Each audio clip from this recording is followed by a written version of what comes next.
it's a war crime.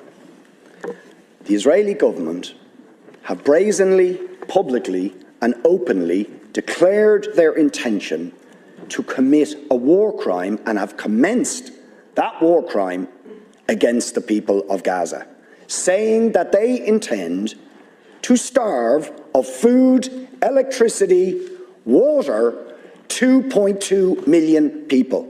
That is a war crime under the 4th Geneva Convention. They are raining down thousands of the most sophisticated missiles known to humanity onto the most densely populated area in the world, carrying the certainty that almost every missile will incur civilian casualties, will and are destroying the infrastructure, the water infrastructure, the energy, making Gaza uninhabitable. And using, in very credible reports, as they did in the past, chemical weapons, white phosphorus, being used by Israel. And you try to suggest there is some symmetry, some equivalence between the actions of Hamas and what Israel has been doing to the Palestinians for decades. Will you admit that the terrible loss of life and escalation of violence that we have seen in the last few days is simply a continuation of the crimes against humanity, the war crimes of the state of Israel against the people of Palestine? And it's not me saying this. You have, or you should have read, the reports of Amnesty International, which we asked you to read and act on Human Rights Watch, on the UN Special Rapporteur to Palestine, on the UN Human Rights Council, on the issue of Palestine. Do you know that the Israeli state will not even allow the UN Rapporteur on Palestine into the occupied territories, or the UN Human Rights Council in, because they know that they will bear witness to the ongoing ethnic cleansing, the ongoing illegal annexation of territory, the ongoing arbitrary detention of Palestinians without trial, the impunity when they assassinate a journalist like Shireen Abu Akleh. No justice, no sanctions. What do we actually get?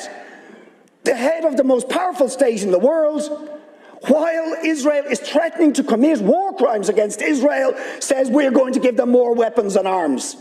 We support them absolutely. So will you admit that the ultimate responsibility for the terrible, and every single loss of life is terrible, but is the failure of the United States, of the European Union, of the Western powers to hold to account Israel for ongoing, decades-long ethnic cleansing, war crimes, crimes against humanity, the denial of the most basic rights to the Palestinian people? As Gideon Levy said, Israel, a Jewish Israeli columnist, said yesterday, Israel can't imprison 2 million Gazans without paying a cruel price. Isn't that the truth? Deputy, please. I want to see an end to all killing, all violence, all death, and the release of all prisoners and hostages. But you see, the problem here is that I do not believe that an apartheid regime has the right to exist anywhere. I do not believe that a regime that engages in ongoing, daily, weekly, monthly, ethnic cleansing of another group of people based on their race or ethnicity, which is what Israel is doing, has the right to perpetrate those crimes. These are crimes against humanity.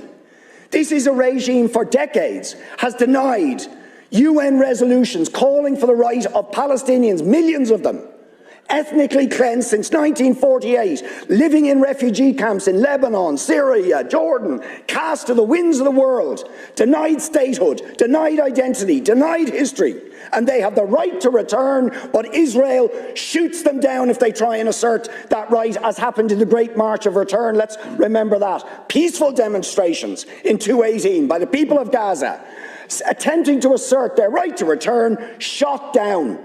The UN at the time called for investigations on that episode Thank you, for Deputy. war crimes